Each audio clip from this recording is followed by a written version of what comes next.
Est-ce qu'il faut un gros investissement pour créer sa propre activité de formation? Donc la réponse, c'est tout dépend. C'est-à-dire que, pour être transparent, c'est que tu peux, toi, monter ton propre organisme de formation. Ça veut dire que tu vas pouvoir le faire seul, avec évidemment le minimum d'investissement. Mais beaucoup d'investissement humain, c'est-à-dire que tu vas consacrer beaucoup de temps à travailler pour créer ton organisme de formation, et c'est quelque chose qui est normal. La première chose qu'il faut savoir quand on veut faire ça en solo, c'est qu'il faut vraiment pas se tromper.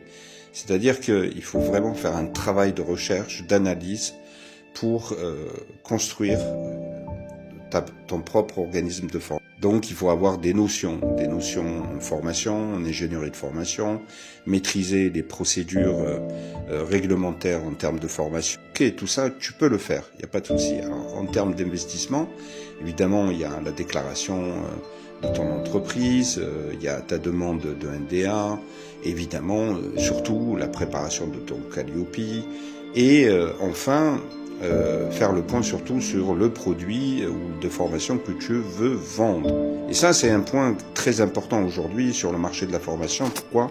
Parce qu'il y a beaucoup de choses qui ont bougé, les besoins ont bougé, le marché a bougé, et je le dis, la formation, c'est quelque chose qui est pérenne, qui a simplement un lien avec le marché du travail. Donc, il y a du travail dans la formation, c'est évident.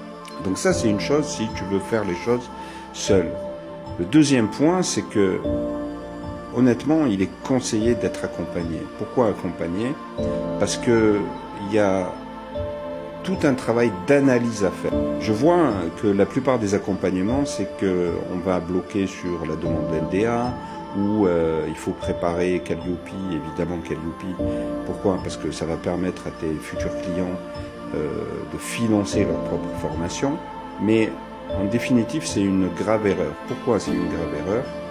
C'est que dès le début, le projet doit avoir une vue globale. Ça veut dire qu'il faut se projeter sur 1 an, sur 3 ans, pour voir quelle est la stratégie que tu vas mettre en place pour vendre ton produit.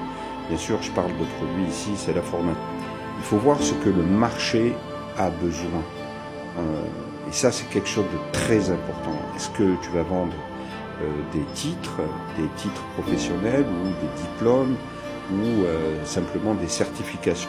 Pourquoi je dis ça? Parce que aujourd'hui, le marché a vraiment un besoin des problématiques à résoudre. Donc, il est impératif, dès le début, avant de s'engager, c'est d'être accompagné d'un professionnel qui va te guider, qui va te donner la température du marché, en lien avec ce que toi, tu as envie de faire.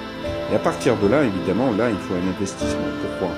Parce que tu es sûr d'éviter les erreurs que tout le monde a fait. Donc, en termes de choix, évidemment, comme j'ai expliqué, tu peux le faire en solo, mais je te conseille vraiment d'être accompagné d'un professionnel.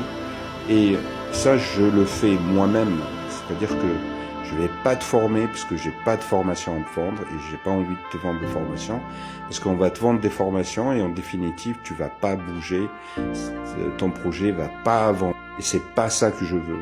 Et c'est pour ça que j'accompagne des personnes de A à Z et même je peux dire que ton projet redevient mon projet et l'objectif c'est que tu réussisses la création de ton activité et de ton salaire et de ta rémunération. Donc, évidemment, je dis ça naturellement. Et si tu as envie qu'on fasse le point, par exemple, sur ton projet, ben, n'hésite pas, tu me laisses un message et t'inquiète pas, je te dirai les choses avec toute transparence.